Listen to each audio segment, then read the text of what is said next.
a proponer, a insistir con lo mismo. Guillermo Biersma tiene la gentileza de visitarnos, es director del Banco Nación y economista de referencia. La verdad que yo lo leo mucho. Gracias por venir, Guillermo. Gracias por invitarme. ¿Es una buena idea dolarizar la economía? Depende para quién. Es una mala idea para la nación argentina y para el pueblo argentino. Yo diría que es parte constitutiva de un Estado soberano, independiente, tener su propia moneda. Y aparte, permite hacer política monetaria, permite hacer política económica. Ellos dicen que se solucionaría la inflación en pocos meses.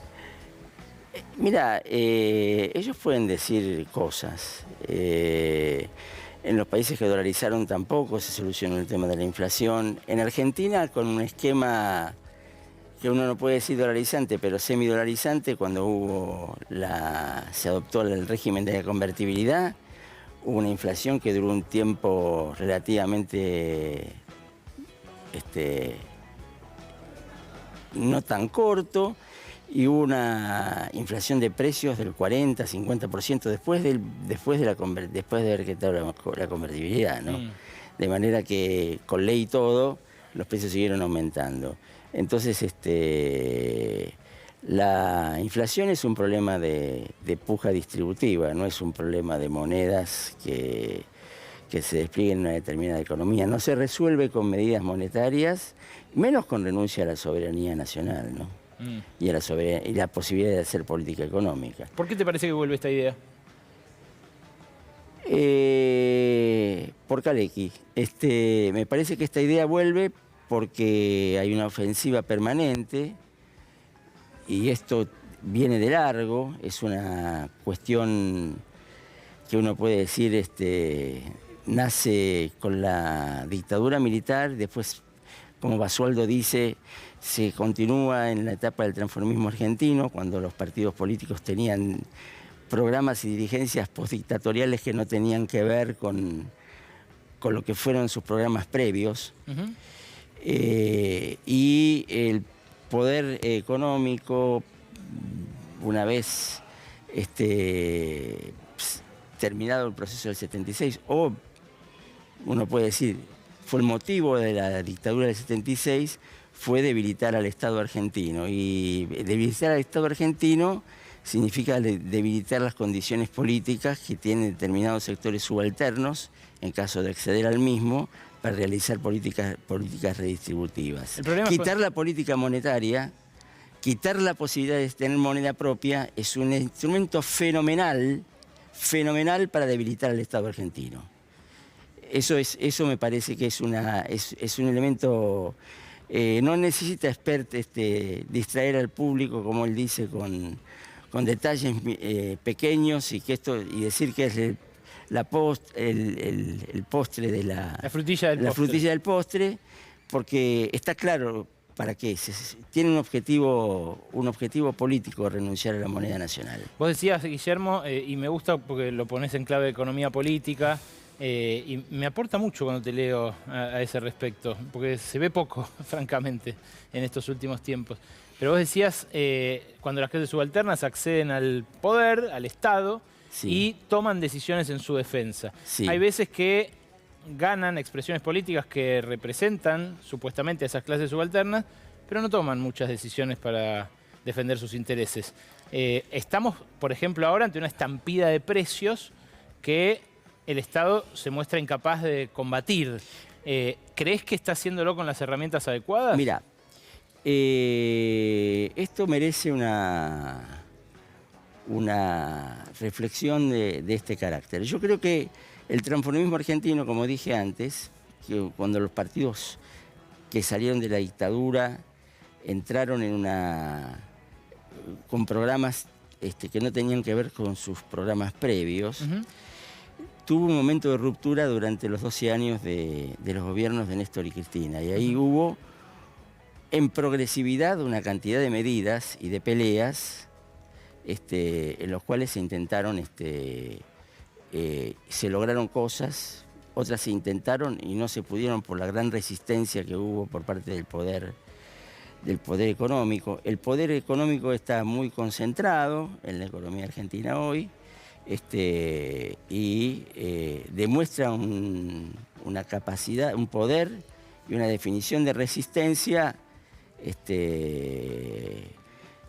que muestra a las claras, como dijo Cristina Fernández, que cuando llegas al poder, al gobierno, tenés solamente el 25% del poder. La diferencia entre Estado y poder es una cuestión... ¿Eso justifica esta situación?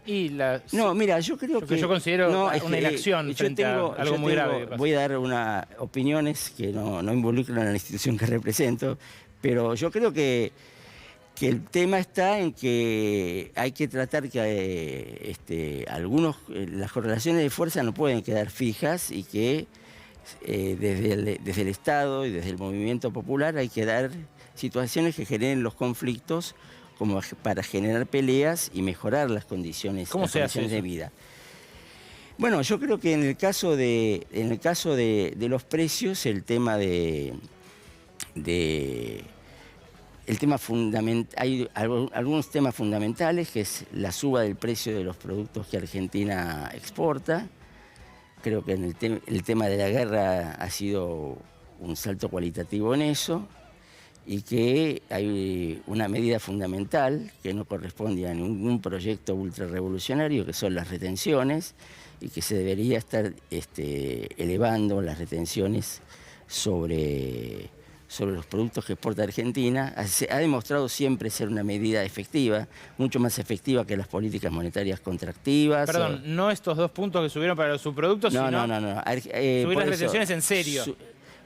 Estos son 2 puntos en serio, pero solamente para el aceite de soja y la harina de soja, sí. Y yo creo que ahí están los niveles, por ejemplo, del 2007 de las retenciones, que yo puse en el artículo que escribí para el Cohete a la Luna el domingo.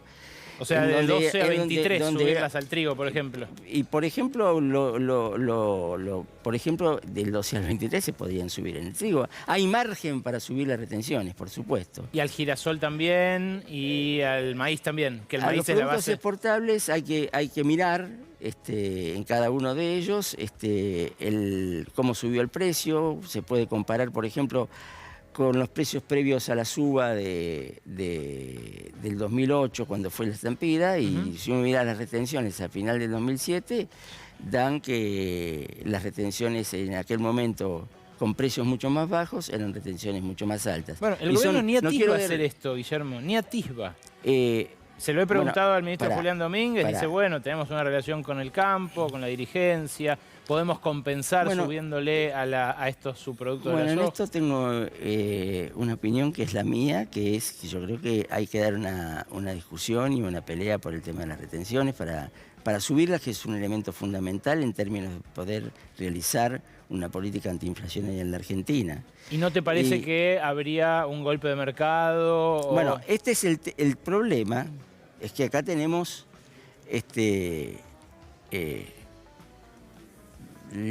creo que tenemos la memoria de lo que pasó con la 125 en su momento, una medida de retenciones móviles que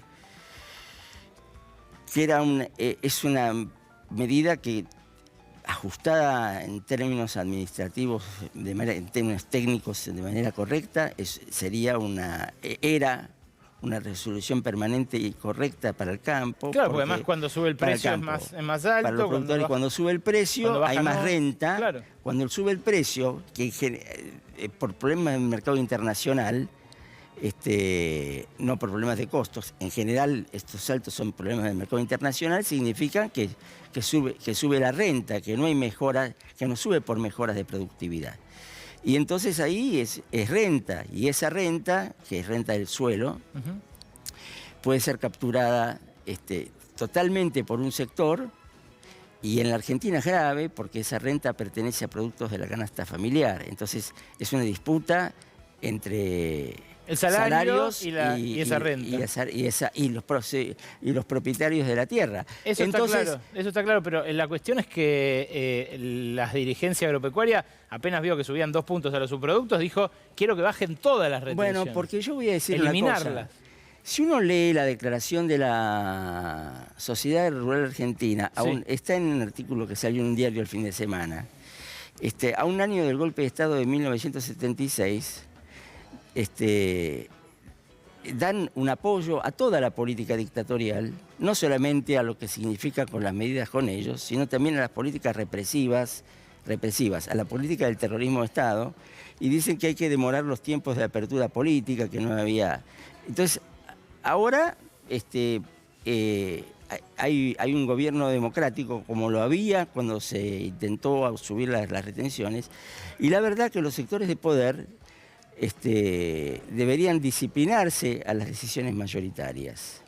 Pero así como piden disciplinamiento cuando hay movilizaciones populares por distintas razones, ellos cuando los intereses de ellos son amenazados, inmediatamente amenazan con un lockout. Es completamente irracional que la sociedad rural en estas condiciones esté, por ejemplo, hoy reclamando que por un problema que no se apruebe una ley de presupuestos, judicialmente en algunos lugares, que las retenciones directamente sean quitadas. En un momento donde la renta captada es fabulosa, ¿no? Podemos tener, si no hay un proceso distributivo a través de las retenciones, también podemos tener procesos de crecimiento económico sin desarrollo, o sea, sin mejoras distributivas. Bueno, y esta era la última justamente vinculada a esto. El Fondo Monetario acaba de aprobar el acuerdo con Argentina, el pacto que algunos sectores del oficialismo resistieron. ¿Ese programa va a llevar a esto que vos decís, a crecimiento sin desarrollo o ni siquiera crecimiento?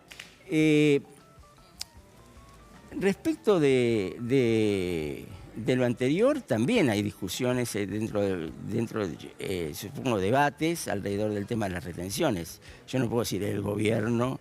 Yo creo que... No, el gobierno hace todo lo contrario a lo que vos estabas diciendo. Yo no puedo decir... No, el gobierno por ahora no subió las retenciones. Claro.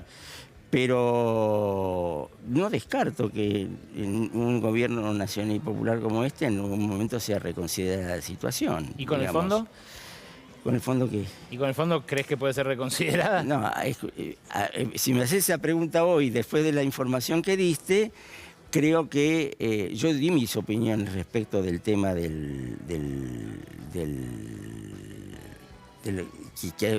que había que interrumpir como se estaba cerrando el acuerdo y tratar de hacer una renegociación en otras condiciones con el Fondo Monetario Internacional. Ahora ya en en estas circunstancias ya la cuestión hay que pensar quién o cómo se van a distribuir internamente los costos de este acuerdo con el Fondo Monetario Internacional. ¿Ajuste? Y en ese sentido... ¿No le dirías ajuste? Mirá, hay que tratar de evitar el ajuste. Y esto implica pensar en una reforma tributaria que tenga la permanencia, por ejemplo, del impuesto a las grandes fortunas durante un periodo determinado de años, que piense en un impuesto a la herencia que puede aportar al equilibrio fiscal. Las retenciones, en vez de ser un elemento negativo en ese sentido, inclusive aportarían también recursos fiscales. Bueno, no parece ir hacia ese lado, ¿no? Y también el impuesto a los bienes personales, que podría ser aumentado, también podría aportar en esa dirección. El impuesto a las ganancias extraordinarias también podrían aportar en la misma dirección. Uno pensaría en una reforma tributaria y a su vez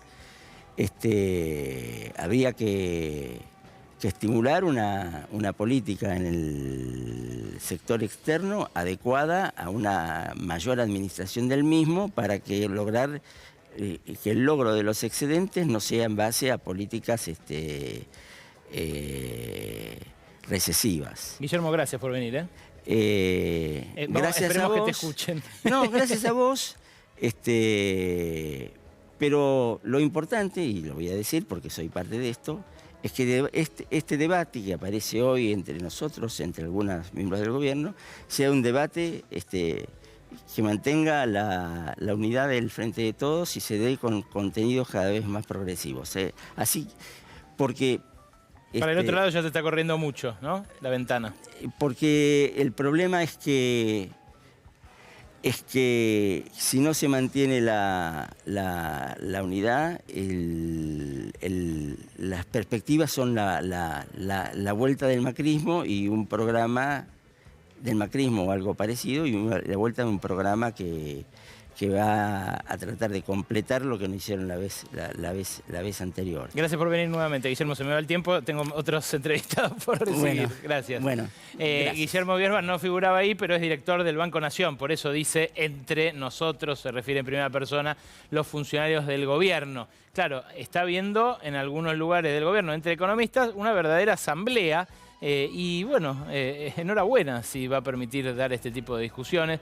En muchos casos se lee como simple internismo. Luis Sikov precisamente viene a hablar